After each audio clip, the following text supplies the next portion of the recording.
Good evening, and welcome to tonight's Zoning Board of Appeals hearing. Let me introduce some members of town government that assist this board. To my left, to her left is Blaise Donadio, a planner in the planning department. You're all here tonight seeking relief from the Smithtown zoning ordinance, and it's our job to try to help you achieve the relief you are requesting whenever possible. It's up to you to provide us with precise and accurate information so we as a board can make a decision based on the facts presented. This board must consider the 5 area variance considerations in order to render a decision. And they're listed up here for you. Number 1, whether an undesirable change will be produced in the character of the neighborhood. Detriment to nearby properties will be created by the granting of the variance. Number 2, whether the benefits sought by the applicant can be achieved by some method feasible for the applicant to pursue other than the area variance. Number 3, whether the variance is substantial.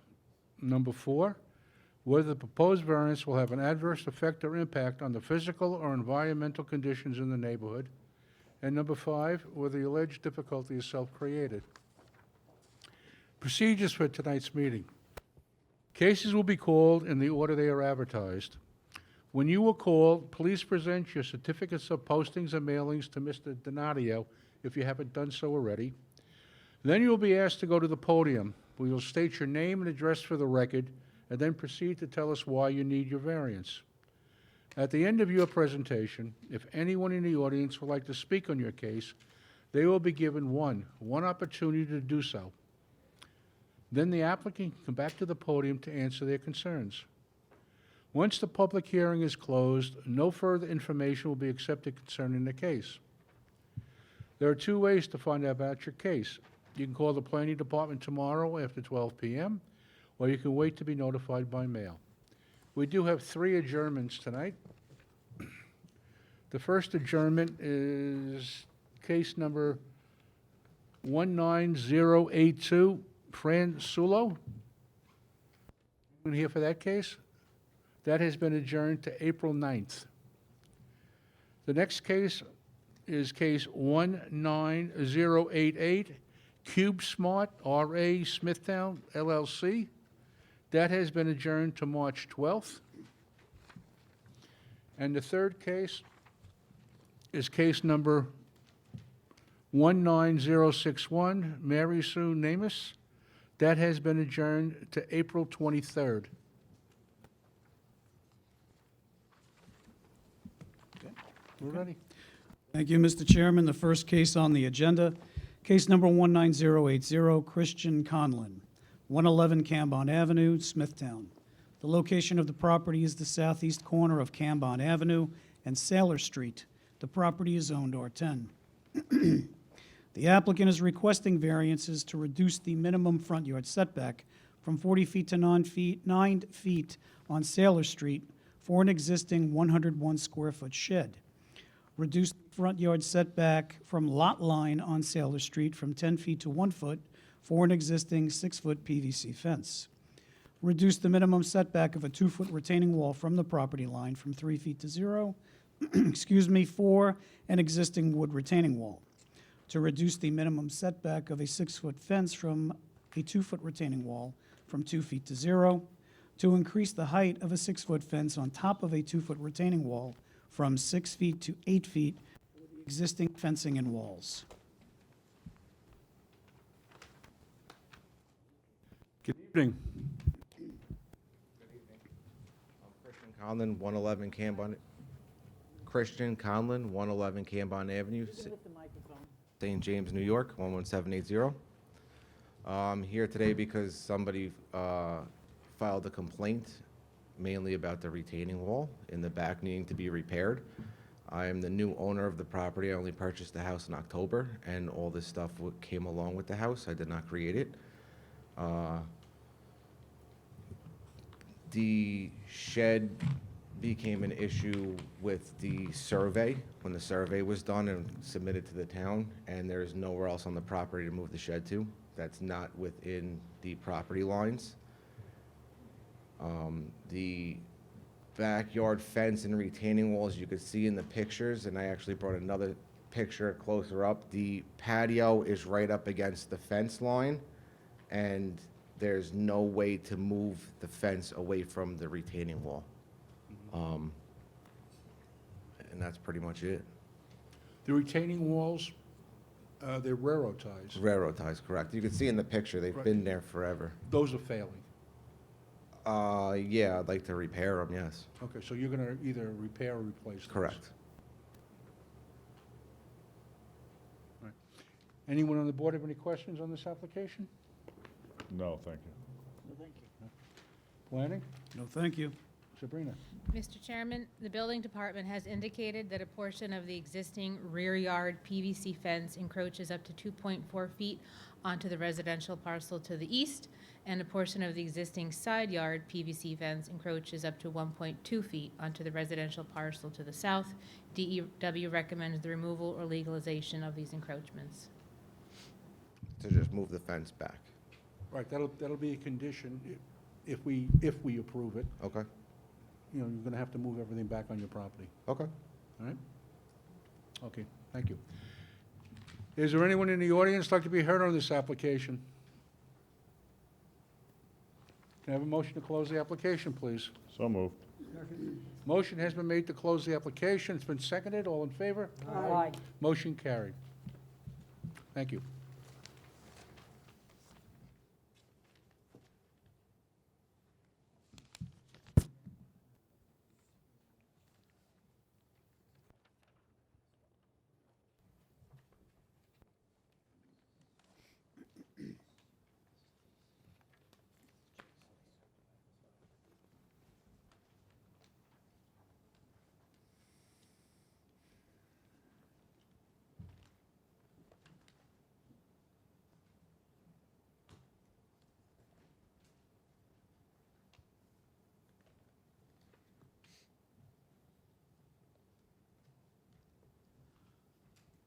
The next case on the agenda, case number 19081, Robert Chase, 95 Hillside Avenue, St. James. The location of the property is the east side of Hillside Avenue, 370 feet north of Middle Country Road. The property is zoned R10. The applicant is requesting to increase the maximum permitted paved surface in the front yard from 25% to 36% for an existing asphalt driveway. Good evening. Yes, good evening, Mr. Chairman, honorable members of the board, council, staff. Kevin O'Brien from O'Brien Law, PC, offices at 462 Sagamore Avenue, East Williston, New York, here this evening representing the applicant, Mr. Robert Chase, who is seated right here and is with me this evening. And as was noted, this is an application involving this particular piece of property located at 95 Hillside Avenue in St. James, located in an R10 zoning district. You may have, but I'm just going to, just for your edification, might be helpful. They always say a picture is worth 1,000 words. I think we have those. So, so you might, I have extras, but, we're off by 11% on our paving in the front yard. We had made an application to raise and rebuild the existing dwelling, which we did, obtained a building permit, did all the work. Then the finished work involved the pool in the backyard, landscaping, and the paving. Went in for the certificate of occupancy, submitted the final survey, and I guess we were probably as surprised as you are that we were off by the 11%, 25% is required. We have 36%. And I think what perhaps might have happened is when they were doing the paving, see the structure is a little, at least the way the garage is, it's sort of catty-cornered, a little, odd in that sense. Right down the block from us is Middle Country Road, which I don't have to tell everyone is a busy roadway, and sometimes our block and people can move a little quicker than we'd like them to. So the driveway ultimately, I guess during construction, was kind of configured a little bit so as to enable you to, instead of backing out directly onto the roadway, you could turn around within. So it's not a circular driveway, but it allows anyone who's parked there or coming out of the garage to be able to turn around on site. So this way you don't have to back out. You can just, as you can see, you could just simply go out. You could back up into that little notch and then turn around and go out. You know, we think it's certainly a much safer way for somebody to egress the property. I've looked around the area, and if you take a look at the area, it's basically in character, you know, with the area. It's not, you know, it's not, certainly not out of character. It isn't as if we paved the entire front, you know, environmentally. So if you look at the requirements of 267B of the town law, we don't think that we're out of character with the area. There's no adverse environmental impact. You know, maybe it was a little bit of mistake in the building in as much as we didn't really know, but we don't think the variance is substantial, and we think on balance, the benefit to the applicant being able to get out of his driveway without backing out, you know, outweighs any kind of burden. And as a matter of fact, they do have a bunch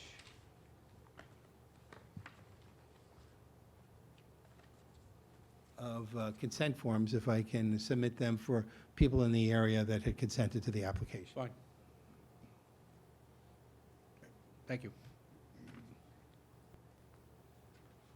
And if there are any questions for myself or the property owner, I'd certainly be happy to answer them. We just respectfully would request that the board grant the application, and we can move on and obtain the certificate of occupancy for the building. Okay, thank you. Thank you. Anyone on the board have any questions on this application? No, thank you. No, thanks. Planning? No, thank you. Thank you. Is there anyone in the audience like to be heard on this application? You have a motion to close the application, please? So moved. Motion has been made to close the application. It's been seconded. All in favor? Aye. Motion carried. Thank you. Thank you so much. Have a good evening. You too.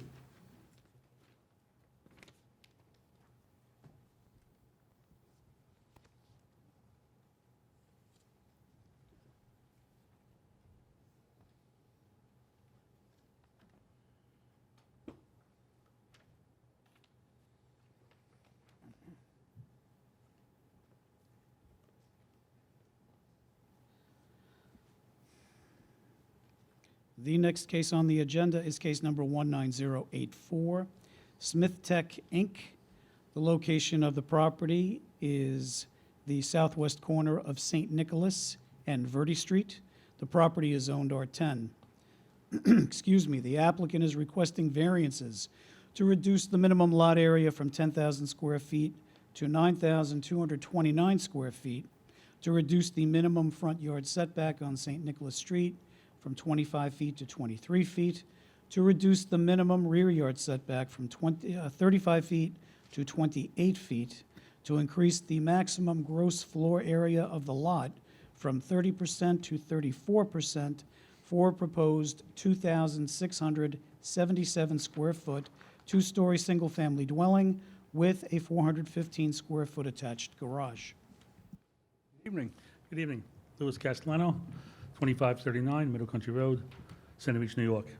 Just two corrections. On the rear yard, it's 30 feet, not 28 feet.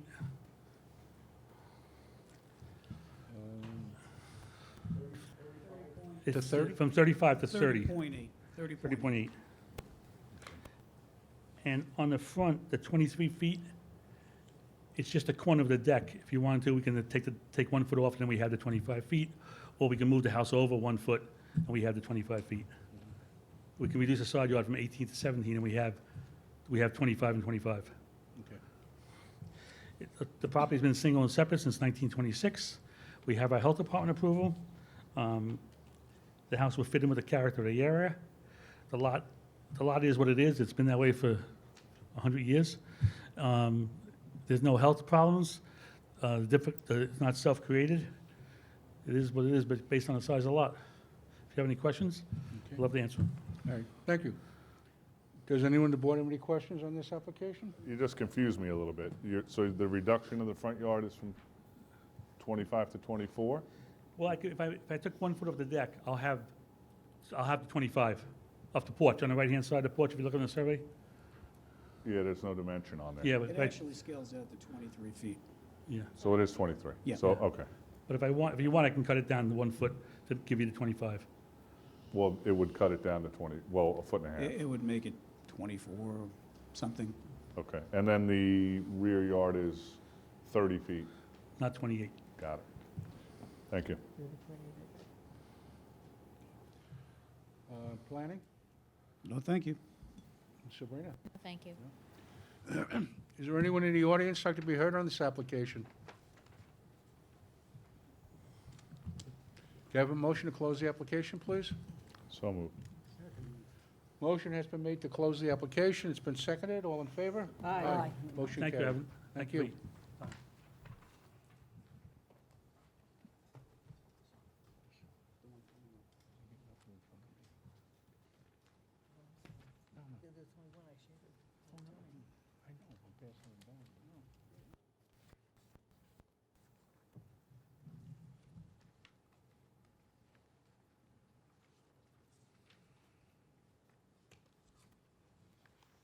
The next case on the agenda is case number 19086, Pasquale Rosamilia, 6 Marion's Lane, Fort Salonga.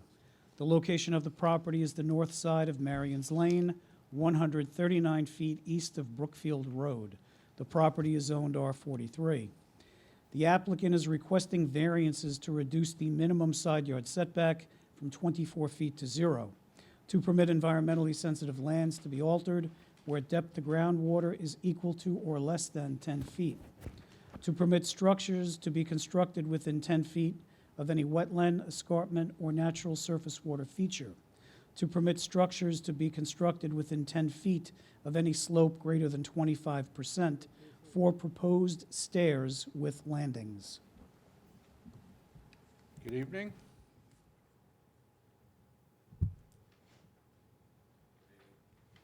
Good evening. Is this your case? Yeah. Okay.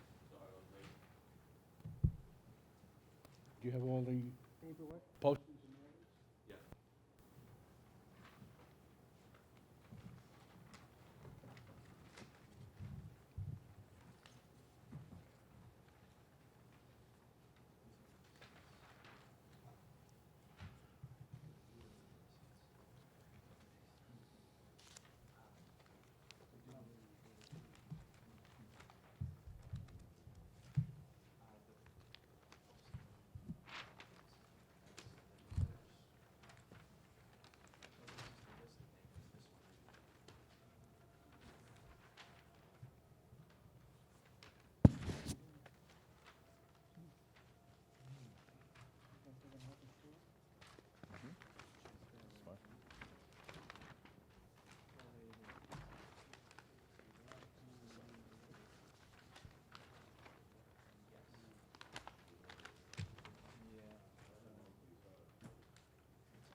Sir? He's all set, right? Yes. You can present your case. It's right there. Okay. Just state your name and address for the record, please. Okay, name Pasquale Rosamilia, 48 Brookfield Road, Northport, New York, 11768. Thank you. You're welcome. So, You're here tonight because... I'm here tonight to have easement down to the sound and building stairs to have access going down to the sound.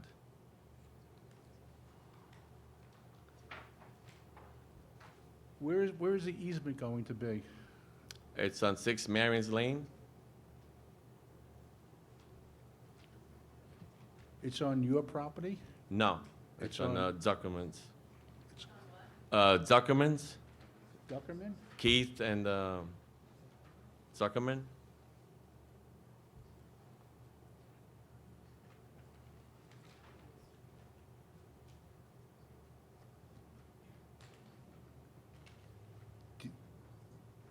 Is the easement approved? Yes, It is? it's on the deed.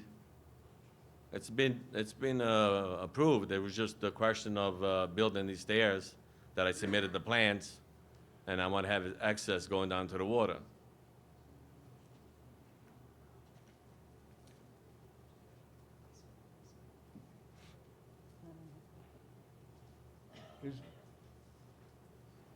Is the easement approved? Or, The applicant has, I'm assuming it's a filed easement with the property owner in question. The Zuckermans, I believe, own the property. There is an easement agreement between the property owner of the applicant's property and the Zuckerman's property that they can have access to the beach and the sound from their property. all right, so we have a document that states that. 1 second. And I assume you're asking about a recorded easement. Well, how can we approve something? Well, I have some questions for you. So I guess the application is requesting a reduction in the site, because easements aren't our thing. We don't deal with easements. That's something you'd work out with your attorney, the neighbor, and the town attorney. This board can grant you relief from the zoning ordinance. So the zoning ordinance requires you to put any structures 24 feet from the property line. You're in front of our board asking for relief to put it closer to the property line than that 24 feet. Yes. Typically, what you would want to do is to explain why you cannot put it at 24 feet from the property line. If there's a hardship, if it's, we look at things, if it's substantial, is it in the character of the neighborhood? Is there alternatives? Is it self-created, and does it have an effect on the environment?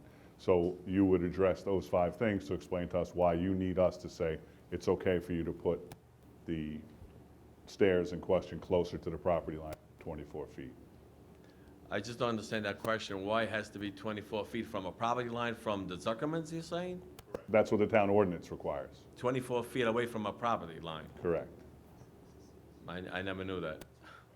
So basically, that's what you're doing right now is requesting, among other things, that's the one that we're looking at. Some of them have to do with depth of groundwater, some of them have to do with different distance from the wetland. Those are things that we'll require, we'll refer to DEW to give us advice on. Oh. But typically, if you're, is there a reason you can't put it further from the property line? Because then I'll be encroaching on the other neighbor's property. Because it's right in between the 2 properties, on Zuckerman's and the neighbor, I don't have the name. It's like, there's no space at all. It's right in, the easement is right in between the 2 properties. So your property is, It's not my property, it's Zuckerman's property. I have just the right of an easement going through their land. okay, so the easement runs down between, The Zuckermans, and I don't know, I don't have the other. so you have 2 properties. Your Correct. property is not one of them. Excuse me? Your property is not one of those? No. Okay, so No. you're requesting in that 5-foot easement that I see, it appears to be right here, right, that dotted line? A set of stairs that would run down there to give you access to the Correct, beach correct. from a different property? Not to jump from the bulkhead on the to the ground. Now I And understand. maybe 20 years ago I was able to, but yeah, we need access going down. So I'm going to ask planning, so the request is for reduction in setbacks from someone else's property? Correct. Just to give the board some general information, my understanding is there was previously an existing set of stairs in that location. The applicant, upon purchasing his property, realizing there was an easement, the staircase was in need of repair and/or replacement. He replaced the staircase.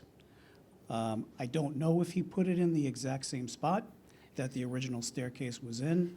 I do know that there was a previous staircase, and there's now a new staircase in its place. I believe one of the neighbors, one of the properties in question, they're here this evening. They can probably explain it to you better than I can. Okay. So there exists a 5-foot easement. And that 5-foot easement is to give access to other people. Right, and my understanding is there are other beachside properties that do have easements for people on the opposite side of the street. Okay? Okay, I understand now. Any other question? Just to make sure that I'm not confused, the property line seems to run through the stairs. That is what we're focusing on. Looks like there's two well, obviously, there's a property line to the, what would be the east. Do you see the? Correct, I see that. Okay, and then you see the dotted line to the west? That is correct. The dotted line would be, I'm assuming, the extent of the The easement. boundary of the easement. I'm thinking Correct. it's the So it would boundary of have the to be easement as well. between those two lines.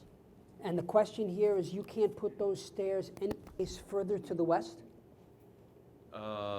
Further to the west, no, because actually the property owner had to cut back his deck because it was encroaching in the easement. Yeah.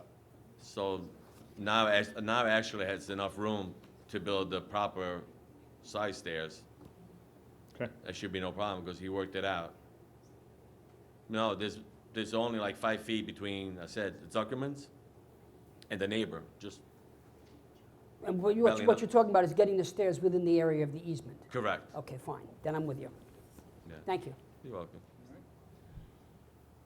Planning? I don't really have anything else to add. Okay. Sabrina? Mr. Chairman, the property is located within the town's local waterfront revitalization program and will need an LWRP consistency determination from the Planning Department in order to complete our review.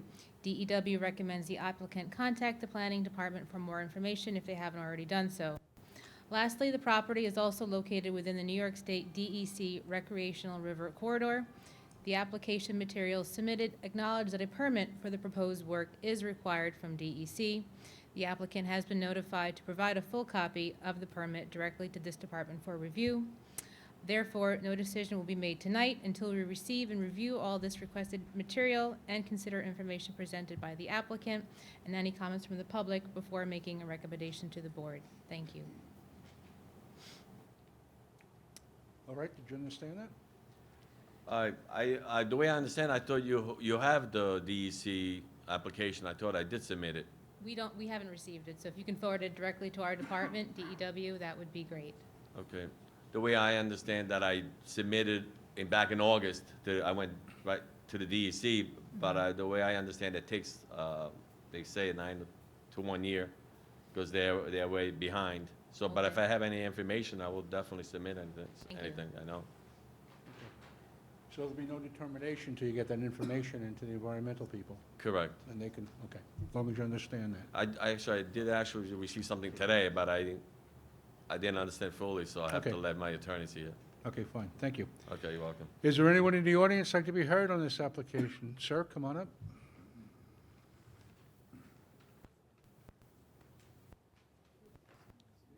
Good evening, board members. My name is Jack Asser. I reside at 4 Marions Lane, Fort Salonga. I am the adjacent property, and I'm here to clarify a whole bunch of untruths. If you could put up the slides of those stairs that you had up earlier. I'm sorry? Gasser. Okay. these stairs were never there before. When Rose Amelia built those stairs, I notified him that he needed a building permit, that he needed DEC approval, and that it would be wise to have a survey.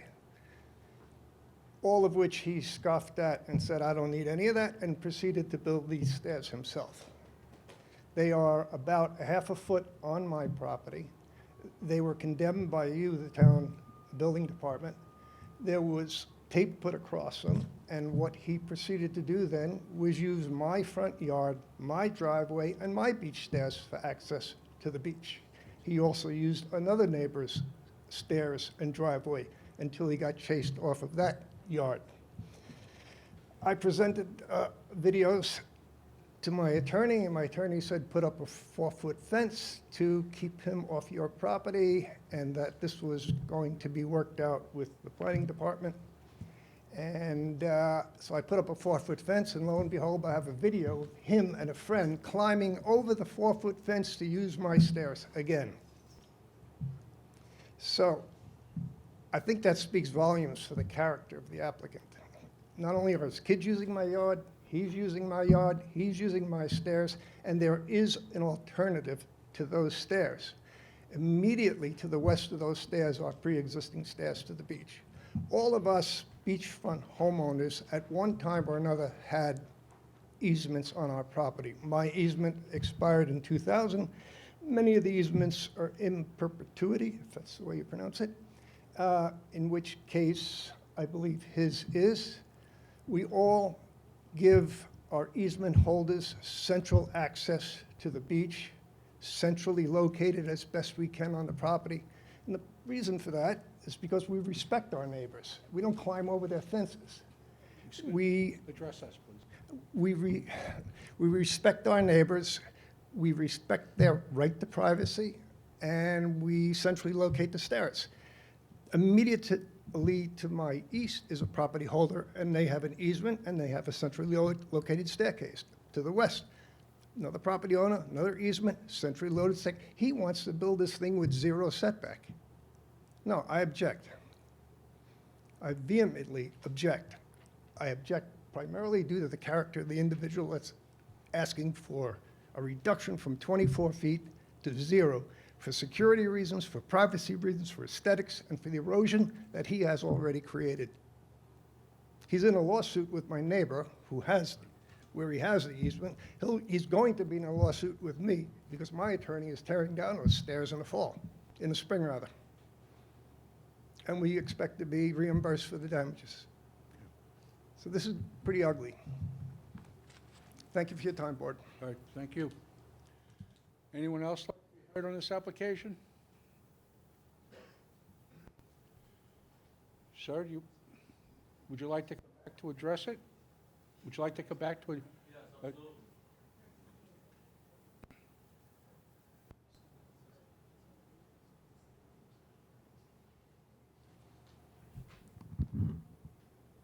I'm always an honest man, my whole life. I was going to the wrong easement for 7 years, okay?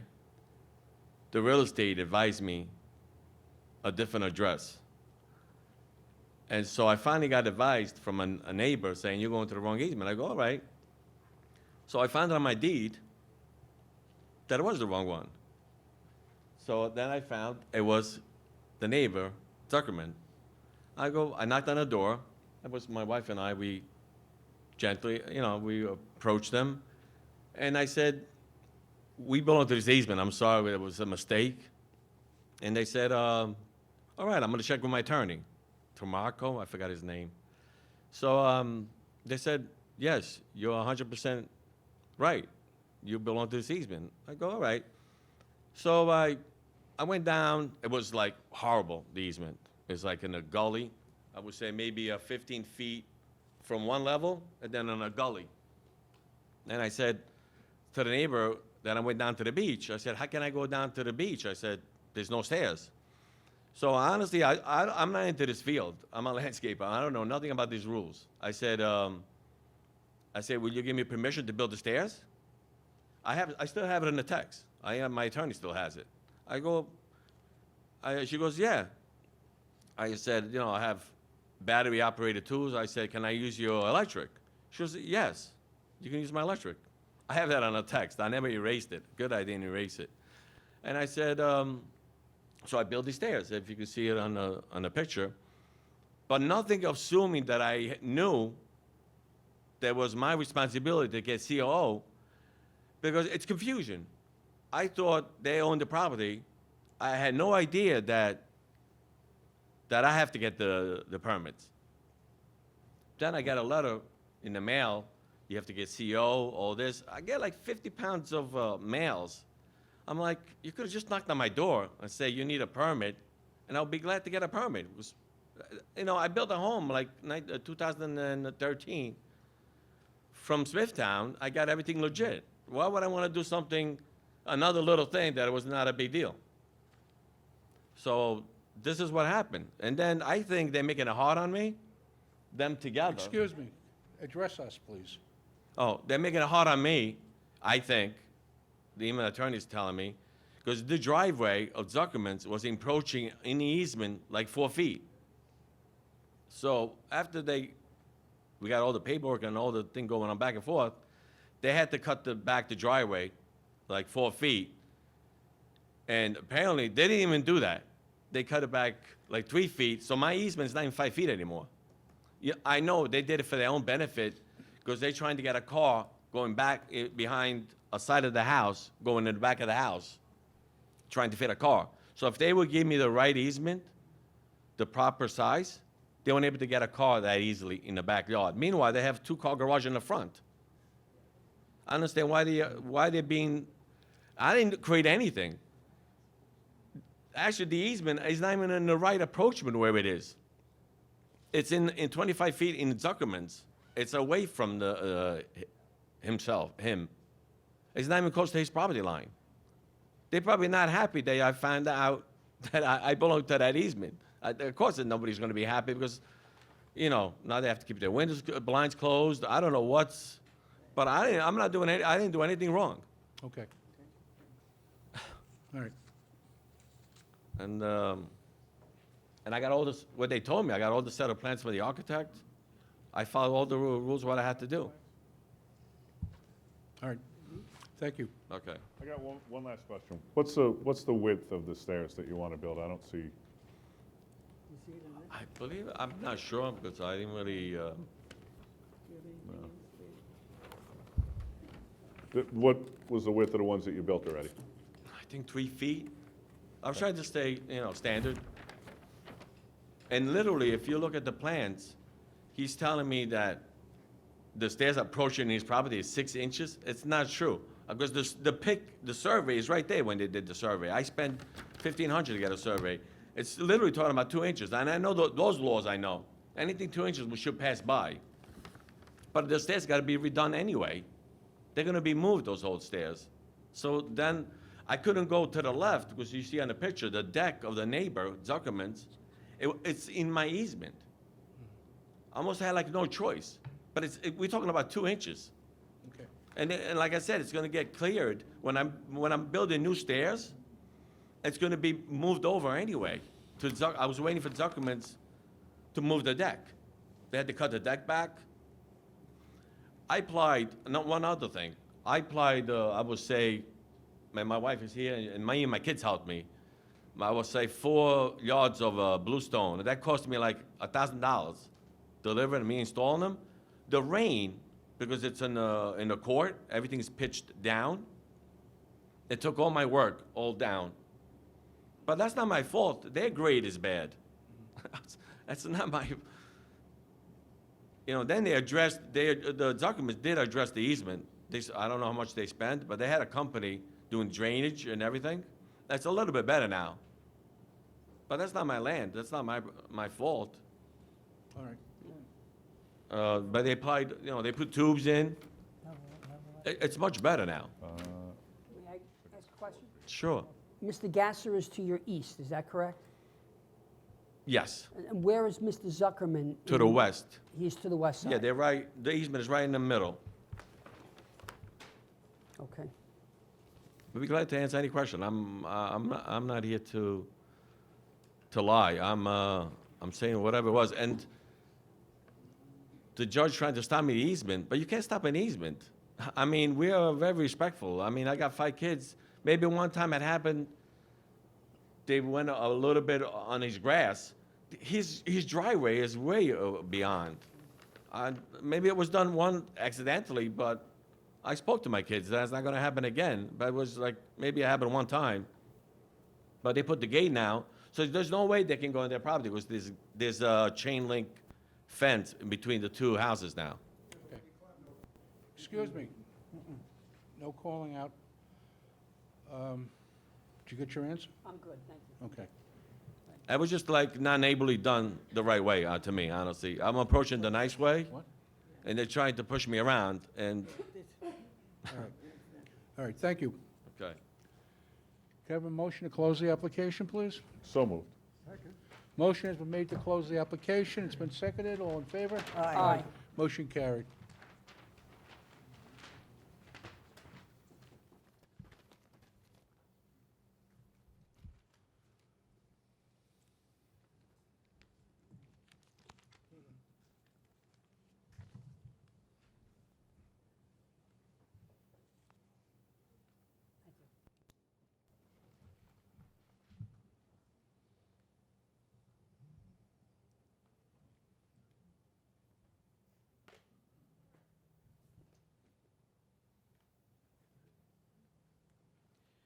The next case on the agenda is case number 19087, Douglas Butera, 5 Galehurst Lane, St. James.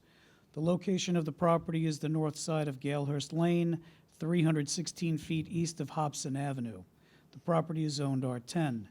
The applicant is requesting variances to reduce the front yard setback from 25 feet to 17 feet for a 231-square-foot proposed front covered porch, to reduce the total side yards from 28 feet to 27 feet, to increase the maximum gross floor area of the lot from 30% to 46% for a proposed 1,627 square foot second floor addition. Good evening. Good evening, Board. Douglas Butera, 5 Galehurst Lane, St. James, New York, 11780. As the gentleman said, proposed second floor and a front porch. That's going to require 3 variances. It's within the character of the neighborhood, the only ranch left on the block. The other picture was there. And just looking to do it for residential use, just for my family. Bought the home for my parents, and just looking to upgrade. Okay. 46% is very substantial. It's just, You know, we- just 3, yeah, it's just a master bath with 3 bedrooms. No, I understand. Okay. I'm just saying, well over 4,000 square feet. We rode by your house. On your block, most of the homes are like yours, maybe just a little bit bigger. But there's nothing 4,000 square feet. You're talking Galehurst or Heidi Court? But yours. Because your Galehurst block. only has 1, 2, 1, 3, 2, 3, about 5 houses? yeah, 5 homes, yeah. Yes. So, yeah, so, I mean, it'd be more in character with Heidi Court, which is at the end of the block. And again, the only ranch on the block. No, I understand that. Okay.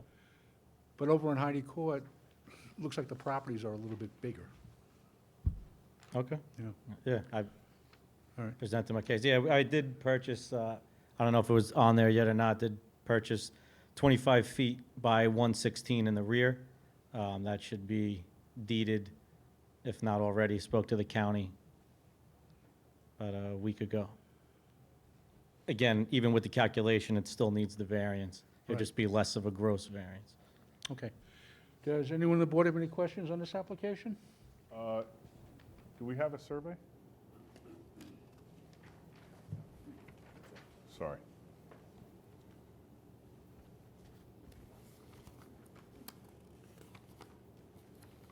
Because I believe livable should be 12 or 1,300. I'm not sure where the 1,600 came from. I don't know if that's including attic space, but I know when I spoke to my architect, it was 12 to 13 livable with the bedroom. This page. No, I don't see a survey anywhere. There should be one in there because we have it up on the screen. Aerial, but I don't see a survey in the bound papers.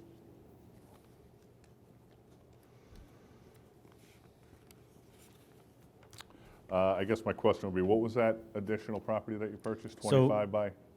Yes, 25 feet by 116 feet in the rear.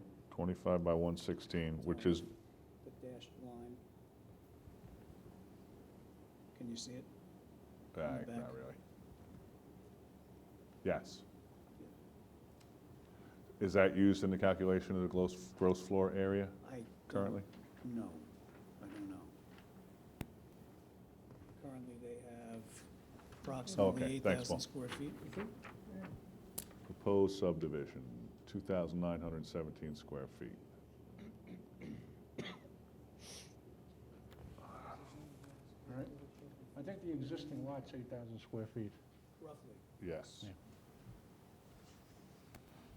So I'm going to assume that that's not used in the calculation. My guess would be no. Okay. And we don't have seeker anyway. I'm going to have them redo that calculation. Thank you, sir. But we'll just add that. I think the you said record. you haven't closed on that yet, have you? Yes, it's all submitted and closed with the county, Yaphank. It's about 2 weeks now. Oh, okay. Have you received a deed for it? Deed not in physically, no. No, so they haven't finished processing it They yet. gave me the exact lot They- numbers, Right. correct, Yeah. verbally. Okay. Okay, thank you. Thank you. Planning? I think the best thing would be to have the building department recalculate the FAR, because if they're adding additional square footage to the property, obviously, the number's coming down from 46%. At 46%, that is extremely substantial for R10 zoning. I understand what the gentleman is saying. There are houses on Heidi Court, there are 21 zoning, they have half acres, they're much bigger homes, but at 46% to approve this, it would definitely set a precedent. Would you mind if we So- kept the hearing open till the next meeting and we can have that modified so that we can make sure that they're not using that in the calculation? Yes, sir, thank you. All right, so you want to adjourn it to the 12th, I think, right? March 12th? Huh? March March 12th. 12th. All right, we'll keep it open, adjourn to March 12th. We'll see you back here. Hopefully, we'll have everything resolved for you. Okay. Okay? All right, great, thank you. You're welcome.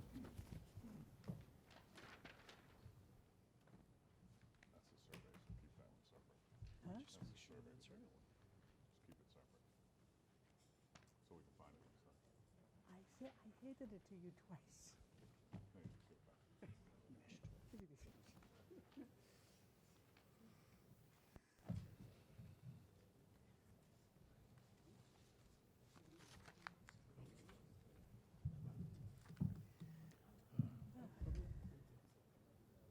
John is here. Yeah. Yeah. It should get it down where he might not even need a variance.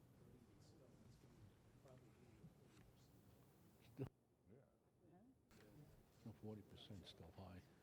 No, he doesn't think it'll be 40%. He said that he went slow. He said it'll be much slower than that. It's not going to get that much lower. He's only got 8,000 square feet to begin with. He doesn't have 10,000. There we go. The next case on the agenda, case number 19089, Mark Ossipo, 8 Marshmallow Drive, Kodak. Location of the property, the north side of Marshmallow Drive, 269 feet west of Peppermint Road. The property is owned R21. The applicant is requesting a special exception to permit temporary living quarters for a parent, a variance of a special exception standard to permit a floor plan that is not economical or practical to convert back to a single-family residence, a variance to reduce the minimum side yard setback from 16 feet to 3 feet for an existing 102-square-foot shed. Good evening. Good evening, Mr. Chairman and members of the board. Amy DeVito, Woodhull Expediting with offices at 800 Veterans Memorial Highway, Hauppauge, New York. So we are here today to request a variance for a special exception for living quarters. This particular area of the home is actually going to be utilized by the owners, Mr. and Mrs. Apasau's daughter and granddaughter.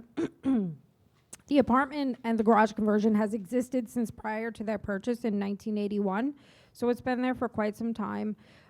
We meet almost all of the criteria for the special exception, except for the economical conversion of the plan back to a single-family residence.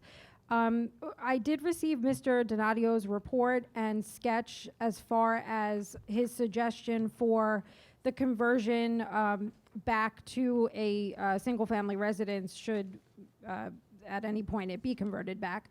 And I just wanted to clarify one question, if I may, Mr. Donatio. Is the issue the access from the family room to the bedroom?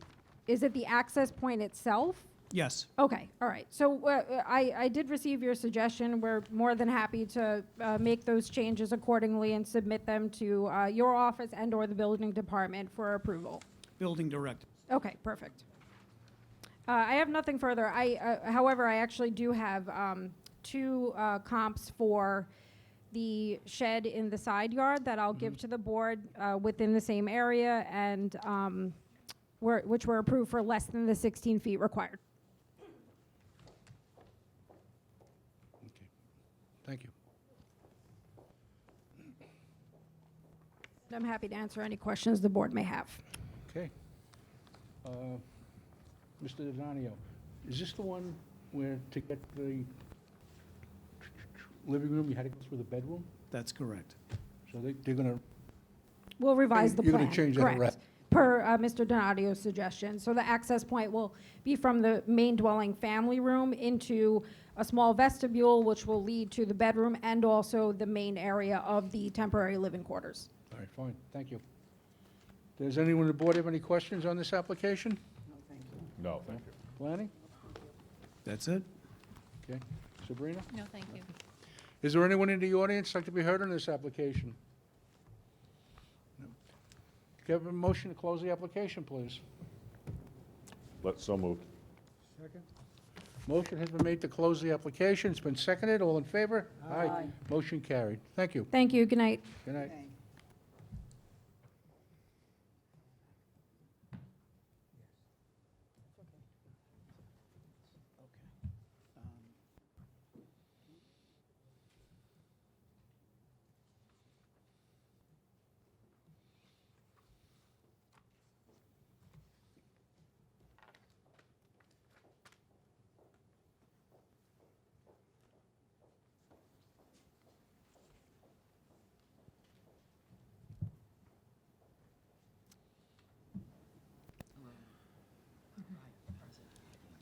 All right.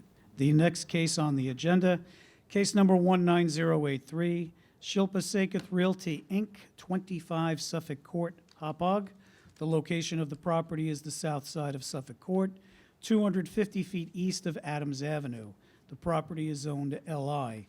The applicant is requesting variances to reduce the minimum side yard setback from 20 feet to 9 feet, to reduce the minimum required parking from 113 to 67 spaces for a proposed 8,000 square foot warehouse addition.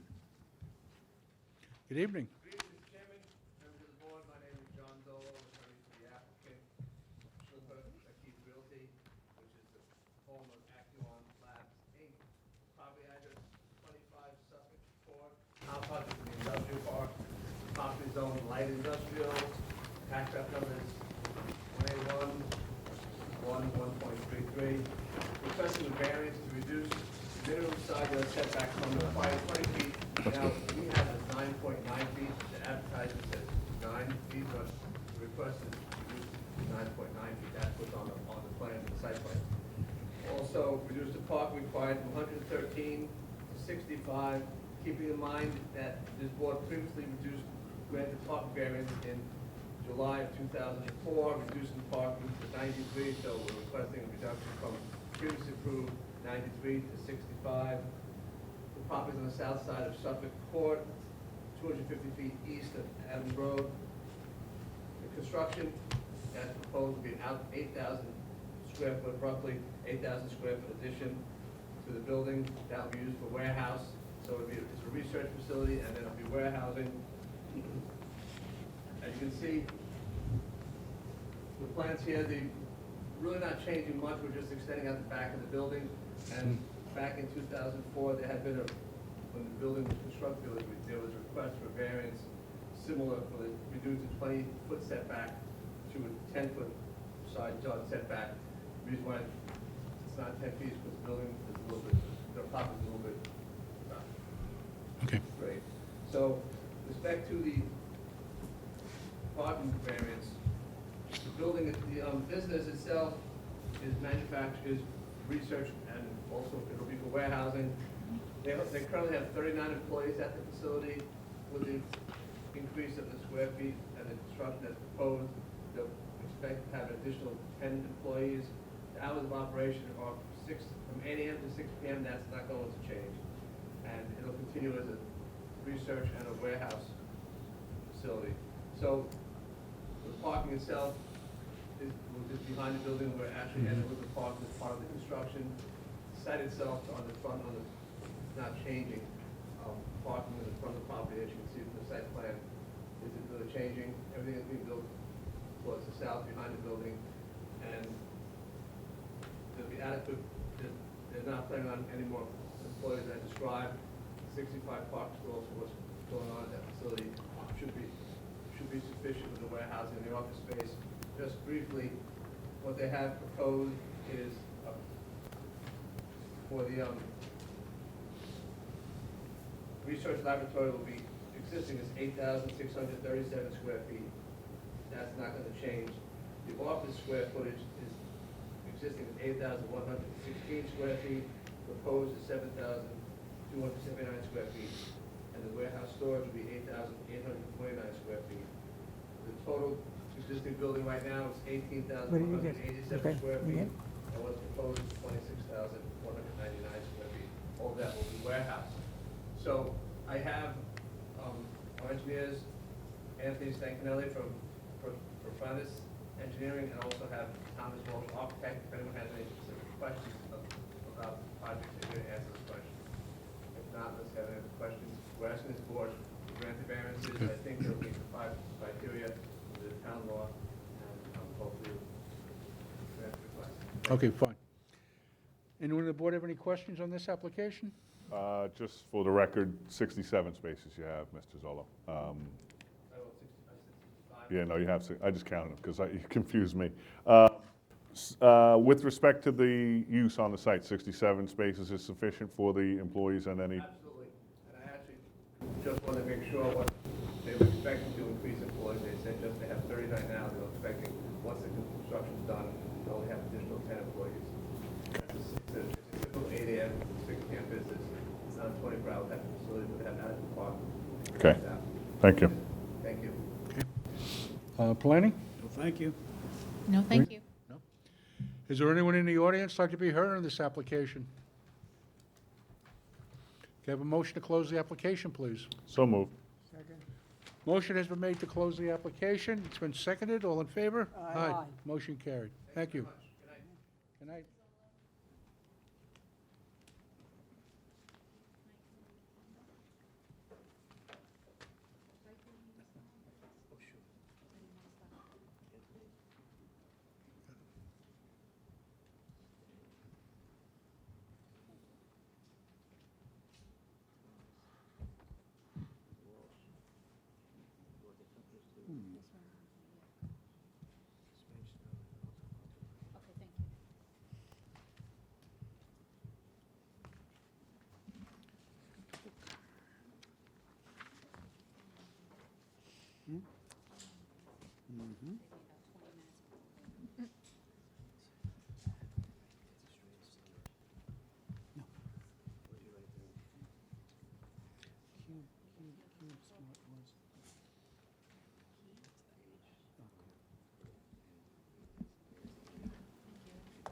The next case on the agenda, case number 19085, Hanover Bank, 410 Motor Parkway, Hauppauge.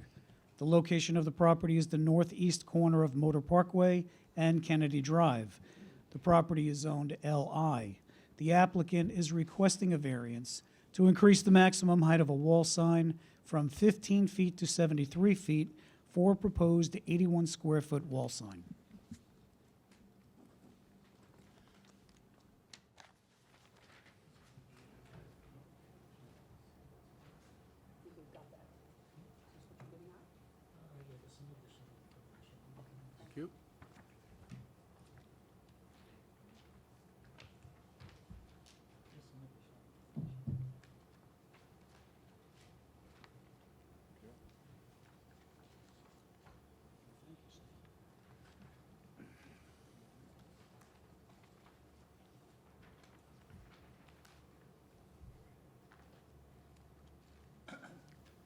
Good evening.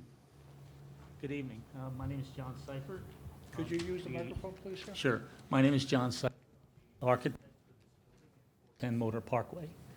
I'm here to just discuss the opportunity to request a variance for increasing the maximum height of a wall sign from 15 feet to 73 feet. The sign is, the paperwork is self-explanatory as to what the sign will look like. It is to be mounted on the top of the high point of the building, above the roof, on the roof screen above the actual roof. It's a wall sign. So what else I can add is there are some additional, I'd like to introduce myself, I'm sorry, excuse me. There's some additional considerations where this is not any different than the buildings at 100 and 102 Motor Parkway, which have wall signs on the roof screens as well. Could you use the microphone? I'm sorry, I'd like to introduce Michael Puro, the CEO, Chairman of Hanover Bank, who would like to explain what goes on in his space in this building to you. Okay? Thank you. Good evening.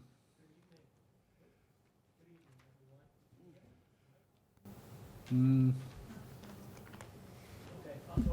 Okay. Yeah, it's a pleasure to be back. Always welcome you guys. Since I grew up here for many years. Okay. So, just a minute about Hanover. I'm sorry. She can't hear.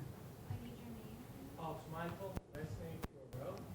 I'm the chairman and CEO. Your last name, please spell it. Sure. P-U-O-R-R.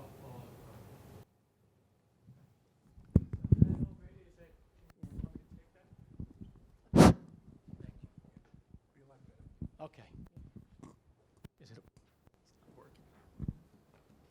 Hanover is a community bank, and community banks are becoming quite obsolete as the large institutions, money center banks have acquired, and all the community banks have been merged practically out of existence. So I've been a chairman, CEO for approximately 12 years.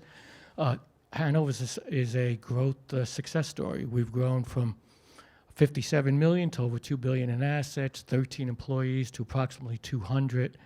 And we recognized the void that needed to be filled because there was practically no more community banks here in Suffolk County. So we opened at 410 Motor Parkway almost a year ago, and we have approximately 50 people. And we're going to continue our growth story. We'd like to in Suffolk County with some more branches. We have a small branch in our corporate headquarters here in Suffolk County, but the real value is to the community because community banks are the breadwinners for small business and the consumers because the large institutions won't service them any longer. So the key is, we all live here, we grew up here, our families are here, we participate in the local communities, but we need the communities to know that we are here for them. And that's why we're here tonight, to get some visibility so we can compete with the M&Ts and the Citibanks and the Chases. And, when we win, we like to say the local communities win. So, I believe we have about 7,500 square feet. So practically the entire third floor. We'd love to take more, but unfortunately it was leased up.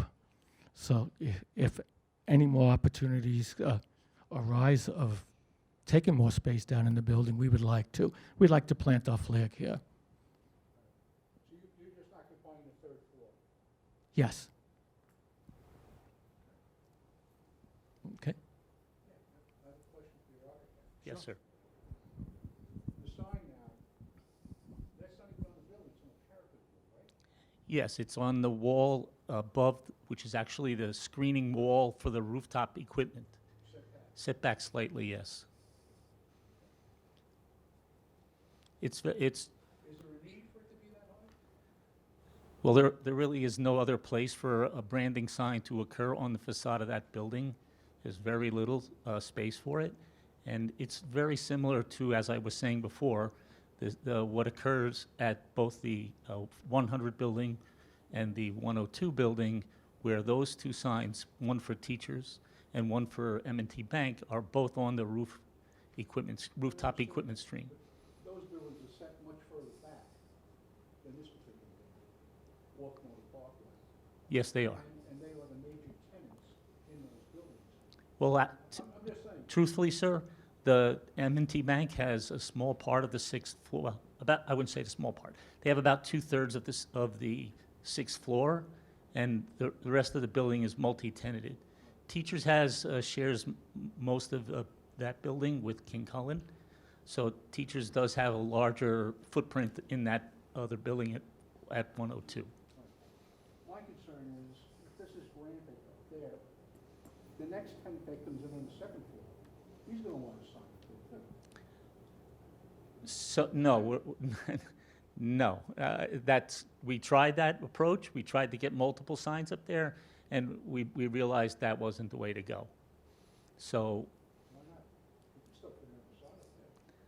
well, I think it would probably far exceed the wall sign limitation in area, so we would not get it, more than one. All right. Anyone on the board have any questions on this? No, thanks. No, thank you. Just a couple of quick things, Mr. Chairman. First, while Mr. Seifert was first making his presentation, something clicked inside my brain, believe it or not, and I realized that this proposed sign is actually proposed to be installed on the parapet wall of the roof. And in realizing that, I believe that in order for that sign to be approved by the board, it does need another variance, because the sign would be mounted above the roof line of the building. That's number one. Number two, regarding the placement of the sign, the building is not set back that far from Motor Parkway, certainly not as far back as 100 Motor Parkway is. And there are alternatives. They certainly could have a large ground sign on the site, which would identify that Hanover Bank is at that location. And I believe that they don't even have one right now, which they're entitled to. And they could ask for a variance to have a larger ground sign. I have a question for you.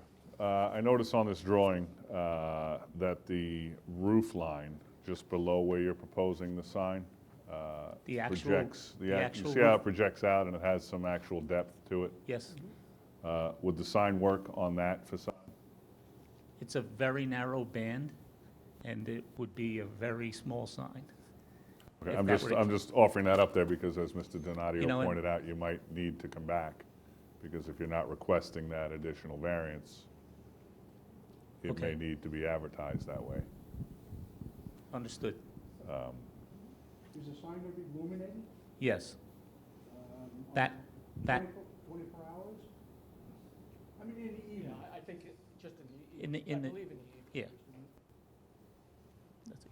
It just appears in the drawing that I'm looking at that your sign is proposed at 3'2" overall is the highest letter. Possibly, yes, you have it in front of you. That band looks like it 2'6", somewhere in that neighborhood. It may actually be it may fit there, just slightly altered. I'm just putting it out there that's an alternative that may work where you don't have to come back. Part of the purpose of the sign is to obviously allow the 495 people driving by to know that, hey, this is where Hanover Bank resides. They do have a small branch in their space, and oftentimes I'm told by I'm in that building as well. I'm told by the tellers that people need to see where they're at, and if they had a sign that really announced that they're there, Yeah. which it not only, brands them to Suffolk County first in, I but- really think it's a branding consideration to see from the LIE, because that part of where Motor Parkway is in the LIE, unless it's up l- higher, it won't be seen. it's much lower in relationship to the way the LIE is to, say, M&T or teachers. They're about on the same level, and then it goes downhill, and it's much lower out by, at this end, at the east end. Okay, that being said, do you know what the additional variance would be called, the request would be? It would be a variance to permit the sign to be mounted above the roof line of the building, basically. Okay, so we would have to keep it open then. We can't close the hearing if that's the case. Okay, so we'll return and address that at the next hearing. If they need the additional variance, yes.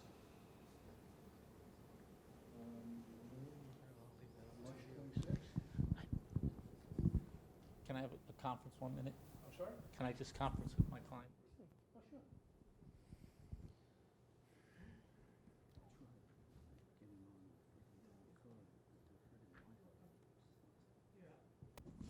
Okay, We're fine doing, as you articulated, because we really think it's important for the visibility, and if we drop down lower, I'm not sure that would accomplish the objective. Also, as the architect for the building, I designed the building myself, the architect designer for this building.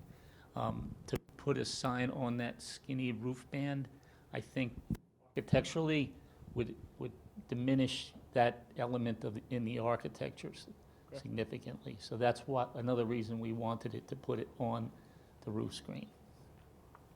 So that'll give you enough time to do the mailings and go to planning. The 12th, 26. The 26th? Okay, March 26th. all right, we'll return.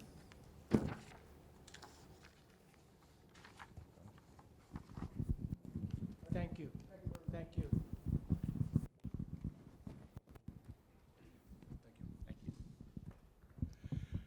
Was there anyone in the audience? I'm just returning. Anyone in the audience like to be heard on this application? Okay. Again, it'll be back on the March 26th.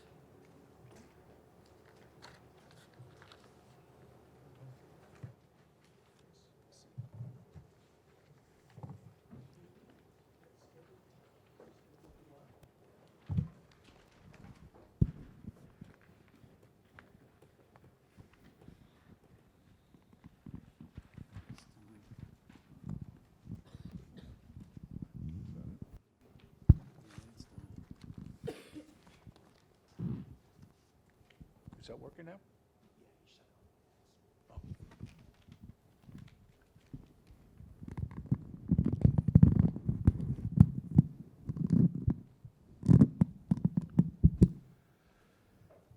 Ready? Yeah. Okay. The next case on the agenda, case number 19090, River Cap NY LLC, 359 Route 111, Smithtown. The location of the property is the east side of Hopog Road, Route 111, 1,131 feet south of Cross Street. The property is zoned OB. The applicant is requesting variances to reduce the minimum side yard from 50 feet to 20 feet, to reduce the required buffer adjoining a residential district from 10 feet to 6 feet, to reduce the minimum parking setback from the front property line from 50 feet to 19 feet, to reduce the minimum parking setback from a residential district from 10 feet to 6 feet for proposed 3,015 square foot first floor addition and proposed 3,120 square foot second floor addition to an existing 3,015 square foot office building. Good evening. Good evening, Mr. Chairman, members of the board. For the applicant, Brian Kennedy, with Forcelli Deegan Tirana, offices in Uniondale, New York. Now, the applicant is before this board seeking certain variances as part of their application to redevelop and revitalize the subject property. The site is located on the east side of Hopog Road, just south of the intersection with Maple Avenue. The property is adjacent to a town drainage reserve area on the north, 2 residential parcels on the east, and a residential property on the south. Site is currently occupied by 3 office buildings, each approximately 3,000 square feet in size. Now, the applicant's proposal is to demolish the 2 3,000 square foot buildings located at the north and south of the property. The remaining building will be preserved and a new 2-story addition will be constructed. The total square footage of the remaining building will be approximately 9,150 square feet, which is almost exactly what exists at the site today. Now, for those of you who have driven past this site over the last several years, you can clearly see that the property is vacant, dilapidated, and in desperate need of revitalization. If approved, the site will be occupied by a nearby medical office. The facility will provide primary care and cardiovascular services to patients. They will only operate during standard business hours from 8 a.m. to 5 p.m. on weekdays and 8 a.m. to 12 p.m. on Saturdays. Now, in a few moments, you'll hear from Richard Falco of Haydock Engineering, who worked on the site design plans. But before doing so, I'd like to briefly discuss each of the requests before this board. Now, the proposed site plan maintains the same side yard setbacks that have existed at the site for decades. Nonetheless, the applicant must secure relief from this board because it provides Just. Is it working?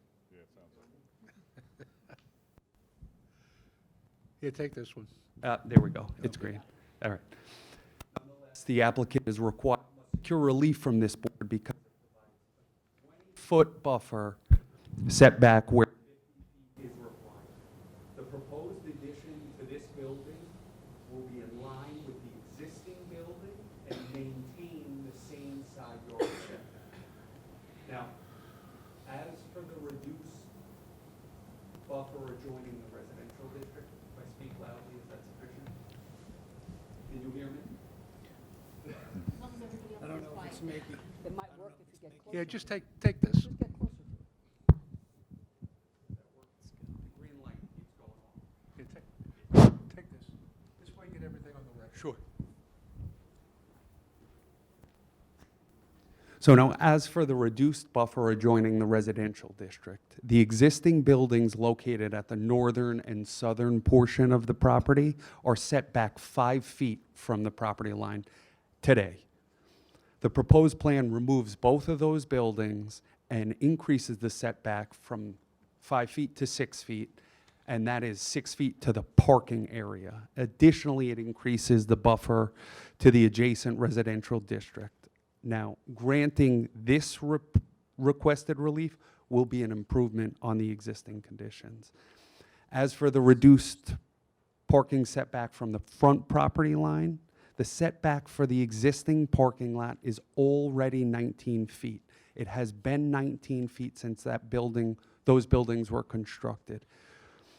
We are merely seeking to legalize what exists at the site today. Now, I'm going to ask Rich to come up briefly, and if you can bring up the site plan, wherever, yeah, right there. Thank you.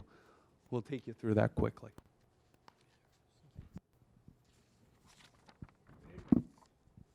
Good evening, Mr. Chairman and members of the board. My name is Richard Falco, project manager at Haydock Engineering, located at 2150 Smithtown Avenue in Ronkonkoma. As stated, we are the civil engineers representing the applicant for this project. The subject parcel is located on the east side of Route 111, about a half-mile north of Route 347. The site is just over 1 acre, and as stated, it currently has 3 one-story buildings on site. A single driveway access on Route 111 currently serves the site. Currently, there are 36 parking spaces on site, none of which are ADA compliant. The proposed application includes the removal of the 2 office buildings and the construction of a 2-story building addition on the easternlymost structure. The existing driveway on Route 111 will be maintained. Curb and sidewalk ramps will be replaced as necessary to conform with all applicable codes and standards. A total of 62 parking spaces are to be provided, and this exceeds the requirement as per town code. 3 ADA compliant stalls with van accessible loading areas will be provided. All accessible routes will be in full compliance with ADA standards.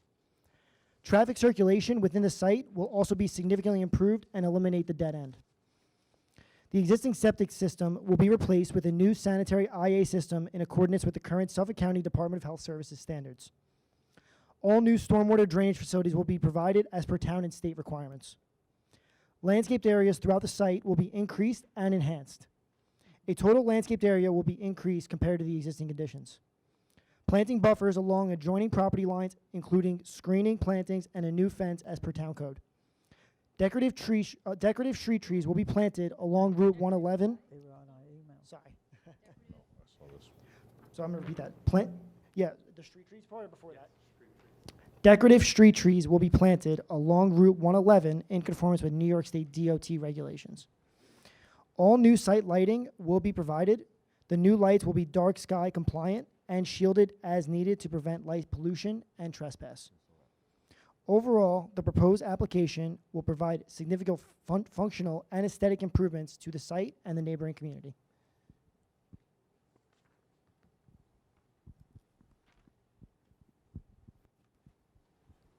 Now, I just want to correct one thing. There's 56 stalls on site. This brings it to 62, which is compliant and dramatically improves the site circulation here.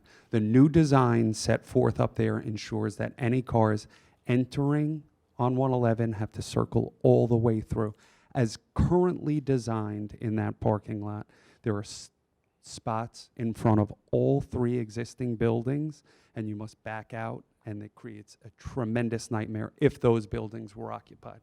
Now, I can take the board through the 5-factor test here if you would like me to. Otherwise, I can welcome any questions that you may have at this point. A couple, yeah.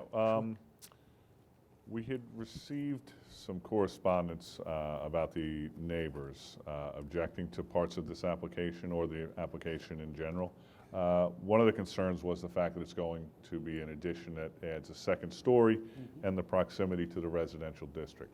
I noticed in the plans that the second story addition is only on the, I guess that would be the northeastern portion of the building. Northwestern, furthest away from the residence. It's the northwest. Yes, northwestern. My question would be, one of their concerns was that second story kind of would involve encroaching on their privacy when they're using their backyard. And I noticed that you do have windows along the back side of that second story addition, but then when I look at the floor plan, I see that those are all examination rooms. Would it be a consideration to change those windows to full height windows to just windows that are at the top so that people wouldn't be looking out them at the people in the adjoining properties? If you give me one moment to speak to the client, and Rob Peterson from Core Architecture Group is here. But I will point out one thing. It is an increase in height, but the existing height of that building today is 20.6 feet. The new building there is 26.6 feet. It's only 6 feet taller than what exists, and it's further away from the residential properties. Correct, but now there'll Also, be windows at that height. I understand. Yeah. I also handed up a copy of a letter of consent from Mary Loie Miziano, who is the most impacted residential neighbor. Her property abuts this on the east and southern portion. When you look at that 20 Tiffany Drive, right there, where the R10 property is, right there. Yep. That property. Okay.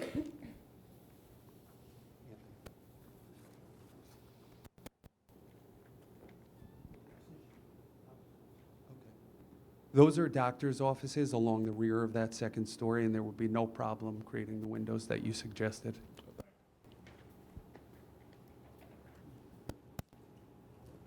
I have a question, if that's okay. You're removing two buildings, you said, correct? That's correct. Do they sit now where this new two-story building is going? Because They do not. They sit on the northern border and the southern border of the property. If you look, right there, if you take a look at the existing site right there, the two buildings that you see on your left and right will be removed. There'll be an addition to that rear building on the side that's closest to us, which is the western portion. Got it, thank you. I'm good. Just one question from Mr. Kennedy. As Mr. Tanzi stated, planning did receive a couple of emails concerned about, loss of privacy because of the proposed second floor. Is there any plan to create a buffer that would actually eliminate any concerns that they have with respect to people being able to look into their backyards? The entire rear portion of the site will be planted with new arborvitaes, right? We're proposing 6-foot tall plantings throughout the site. Will there be anything taller than that?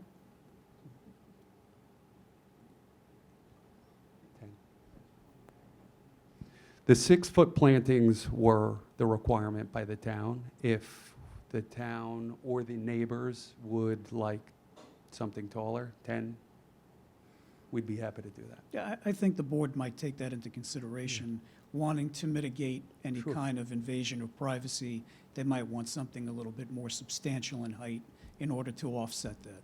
That's no issue. Thank you. Mr. Chairman, just so you and the board are aware, the plans submitted with the application indicate that the proposed future development exceeds the allowable sanitary flow for the site and will require transfer of development rights or TDR credits to mitigate overage and density loads. That is correct, and we've made that application already. Correct. Is there anyone in the audience? I'm sorry. Is there anyone in the audience that can be heard of this application? No, no.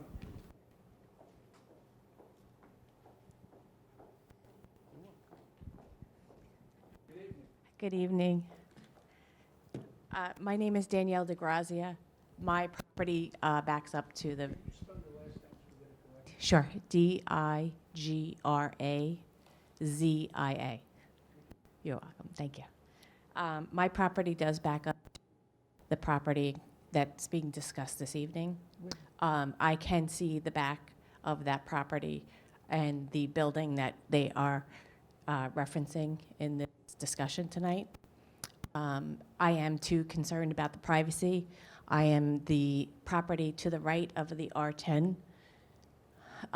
which, again, if a second story is built, that it would be able to view my backyard.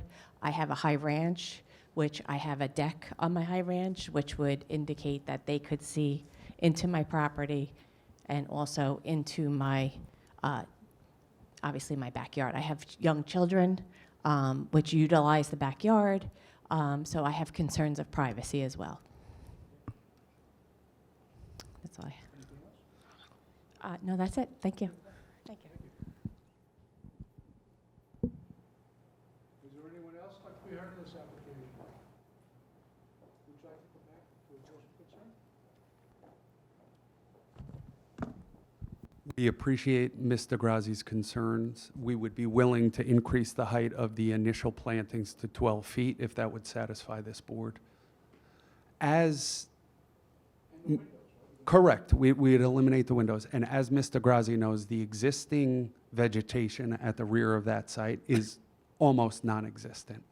So if we line that entire rear portion of the property with 12-foot tall evergreens, I think it would dramatically reduce any concerns that you may have. With that, we ask that this board look favorably on the application. Can I have a motion to close the application, please? So moved. Motion has been made to close the application. It's been seconded. All in favor? Aye. Motion carried. Thank you. Tony, what did you call those windows? Higher. I put it up.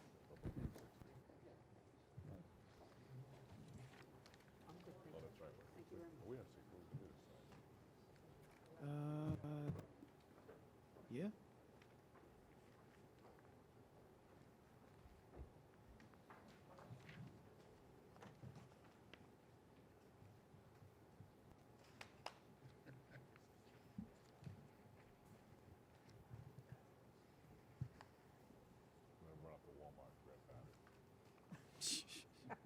Timu.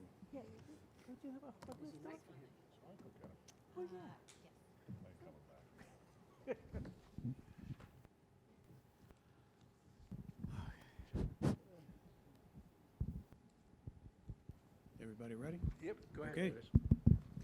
The next case on the agenda, case number 19091, HB Hopog Holdings LLC, 55 Kennedy Drive, Hopog. The location of the property is the east side of Kennedy Drive, 362 feet north of Vanderbilt Motor Parkway. The property is zoned LI. The applicant is requesting a special exception to permit a daycare nursery school, a variance to reduce the minimum required parking from 368 to 300 spaces for proposed 10,798 square foot daycare nursery school with a 3,357 square foot playground. Permit a wall sign not to face a public street for a proposed 36 square foot illuminated wall sign. Good evening. Good evening, Mr. Chairman, members of the board. My name is Carmine Grasso from Cataldo Grasso Architects, office at 14 Carl Avenue in Smithtown. I've submitted the posting and mailing affidavits, the mail receipts, and the power of attorney from the applicant, who is the owner of the property. So I represent the owner of the property and the proposed tenant in their request for a special exception for a daycare use in the LI zoning district, and also for parking and sign variances. What I'll do is I'll go through the variances first and then go over to the special exception. So with regard to the variances, we're requesting to reduce the required parking from 368 spaces to 300 spaces. The previous use that was in this tenant space was a school. It was Adelphi University. With that use, the requirement was 342 spaces, and the 300 is what is existing now. The proposed daycare use is almost exclusively drop-offs and dropping off the children in small buses. Only a small number of spaces will be used by employees, and we're looking at probably like 10 to 12 employees in the space. So, in reality, the code requires 54 spaces for the daycare use, but in reality, you only need maybe 10 to 12 spaces for the employees. With regard to the sign variance, we're requesting that the sign face the parking lot rather than the public right-of-way. If you drive up to the site, you'll see coming from Motor Parkway down Kennedy Drive up to the curb cut on the property, the sign would be facing right above the main entrance of the building, which actually you have very good visibility from the curb cut at Kennedy looking at the sign. So we feel that it would be better to have it there than facing the street, which would be on the kind of the side of where the entrance to the building is, and with the street trees that will have to be planted there, you wouldn't have as good visibility of the sign. In regards to the area variance considerations, we don't feel that there'll be an undesirable change to the character of the neighborhood. The use is going to require much less parking, as I said before, than what the code requires. And we don't feel there's any substantial increase in traffic, since the children that will be arriving there are going to be coming and leaving in small buses. The previous use, when there was a school there, actually would have had much more traffic coming in during the day. Whether the benefit could be sought by the applicant can be achieved by some other method feasible, we feel there isn't. There's no way to increase the parking on the site, so it kind of is what it is. Whether the requested area variance is substantial, we don't feel that way, because even though it appears substantial going from 368 to 300 with the parking, the actual parking required is really minimal. The fourth consideration is whether or not the proposed variance will have an adverse impact on the environment or the physical conditions of the neighborhood. Again, we feel no. The sanitary flow for this use is well below the allowable flow for the sewer system. We're not increasing any other energy consumption, and we're going to have a reduction in traffic rather than an increase. And finally, whether the alleged difficulty was self-created. In this case, it is, because the applicant is seeking to change the use of an existing tenant space, and that requires the variances that we're requesting. So now moving on to the special exception request. I submitted a letter to the to the town outlining how the use complies with all the general and specific special exception standards. I don't, do you need me to read that letter out now, or is what I submitted good to you? I think, is it in the record? Yeah. Yeah, it's already in the. Okay, so then we don't need to rehash all of that. So I did receive the PAR from the planning department and completely agree with them in their recommendation of approval of the use. So if you have any questions, I'd be happy to answer. Okay. My only concern is the outdoor play area. I know it's Yes. 50 feet from Kennedy Drive, but it's just enclosed with a picket fence. Yes. It's, Anything going to be in front of that? I mean, I always get nervous, like cars jumping the curb and coming. in. right, You I got a mean, the bunch of cars have to kids jump the playing curb and there. go pretty far. I do know that Yeah, I know it it's is 50 feet. downhill from the road. Oh, it slopes down? It slopes down towards the, Okay, from the road down to there, so. all right. All right. Any other questions? Anybody else on the board have any questions? Thank you. Planning? No. Sabrina? No, thank you. No? Is there anyone in the audience, excuse me, anyone in the audience like to be heard on this application? Can I have a motion to close the application, please? So moved. Second. Motion has been made to close the application. It's been seconded. All in favor? Aye. Motion carried. Thank you. Thank you very much. Have a good night. You too. And that concludes the first portion of our meeting for tonight. 080, Kristen Cologne. Case 19080, I'll make a motion to approve with the condition that all encroachments are relocated onto the applicant's property. Motion has been made with conditions. It's been seconded. All in favor? Aye. Motion carried, 5-0. Next case is case 19082, Fran Sulo. That has been adjourned to April 9th. Next case is case 19081, Robert Chase. Case 19081, I'll make a motion to approve as presented. Second. Motion has been made to approve as presented. It's seconded. All in favor? Aye. Motion carried, 5-0. Next case is case 19084, Smith Tech, Inc. Case 19084, I'm going to read the variances individually. Request variance to reduce the minimum lot area from 10,000 square feet to 9,229 square feet, be approved. Reduce the minimum front yard setback on St. Nicholas Street from 25 feet to 23 feet, be approved. Reduce the minimum rear yard setback from 35 feet to 30 feet only, be approved. 30.8. 30.8 feet, be approved. Increase maximum gross floor area of a lot from 30% to 34%, be approved for a proposed 2,677 square foot, two-story, single-family home with a 415 square foot attached garage. Motion has been made to approve. It's been seconded. All in favor? Aye. Motion carried, 5-0.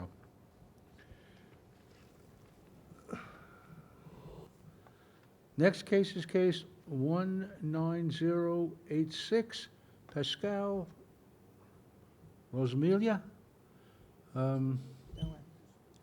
Did we adjourn that, or? No, it's closed, but we don't have secret. We don't have secret. Oh, no action, no sequel.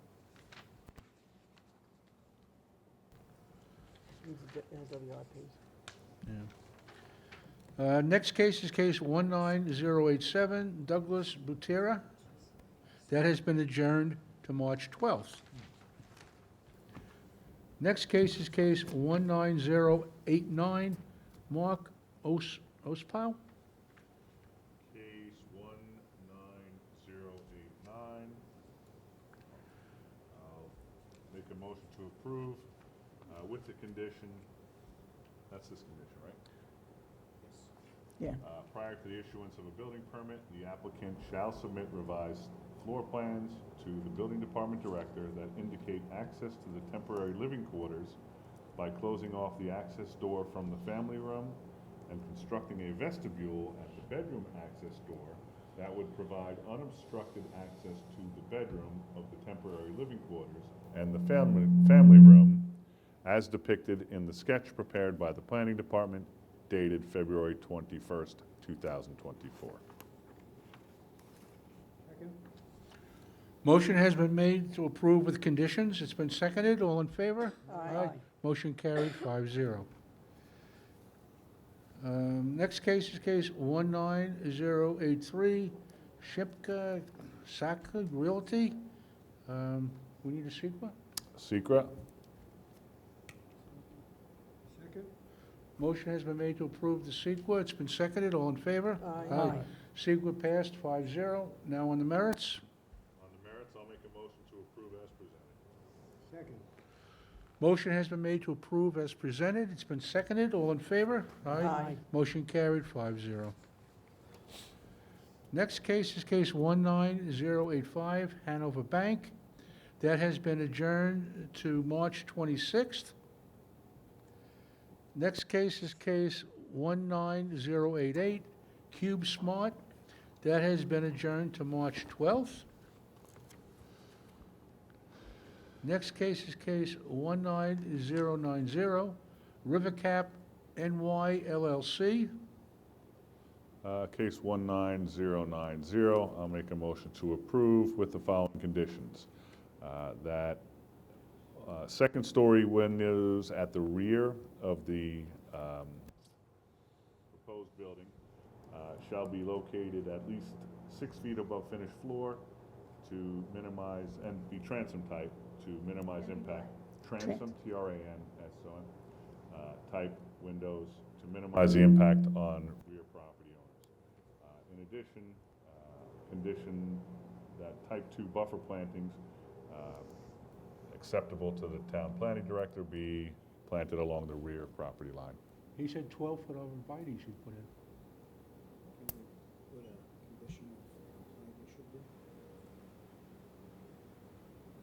Yes, we can.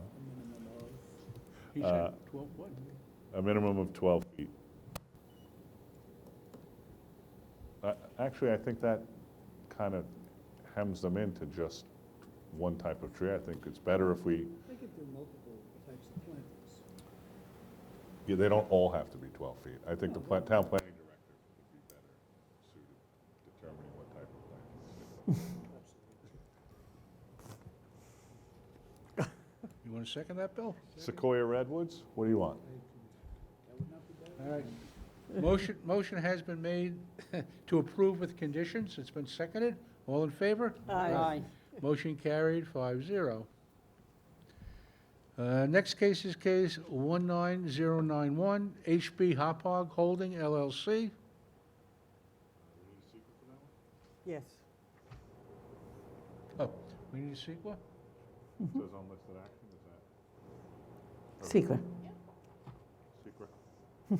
Secret. Motion has been made to approve the CEQA. It's been seconded. All in favor? Aye. Motion carried 5-0.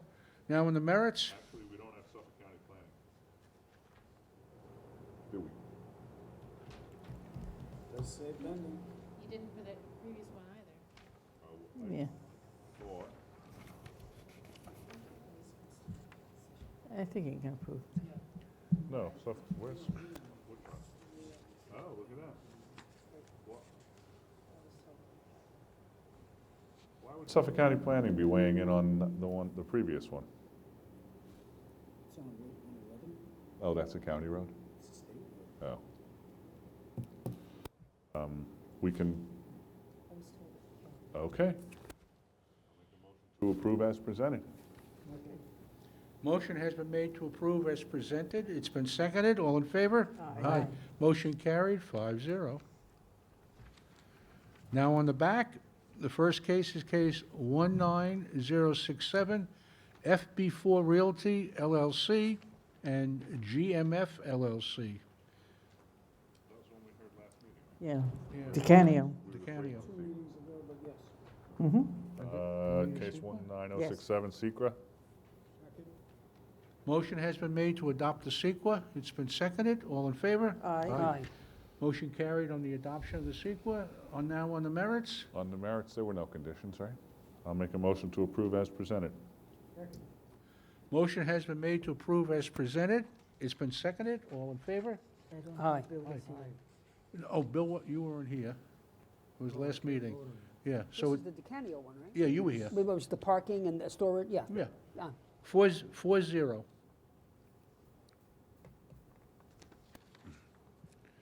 Next case is case 19076, Thomas Odeman.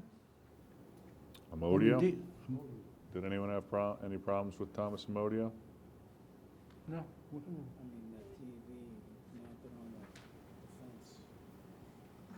You like that? What? Okay, we all get one with this. I'll make a motion to approve as presented. Oh, you had comments? You can't second. Oh, with encroachment? What? Okay. Oh, but you weren't here, Bill, so you can't second. This one did have encroachments. Sabrina just reminded me.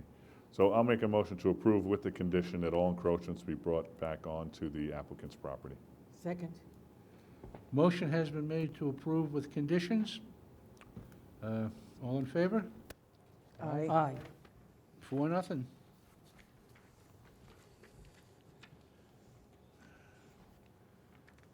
Next case is case 19077, Antonio Ferro. Case 19077, Antonio Ferro. I'll make a motion to approve as presented. Second. Motion has been made to approve as presented. It's been seconded. All in favor? Aye. 4-0. You weren't here, Bill. And the last case,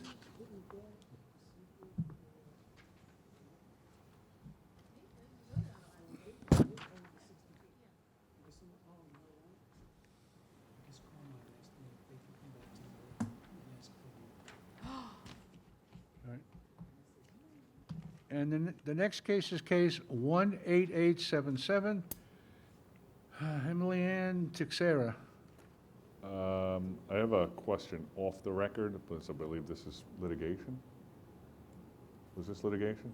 So I'll make a motion that we go into executive session for, All right, executive session. So now we're out of executive session, and that concludes our meeting for tonight.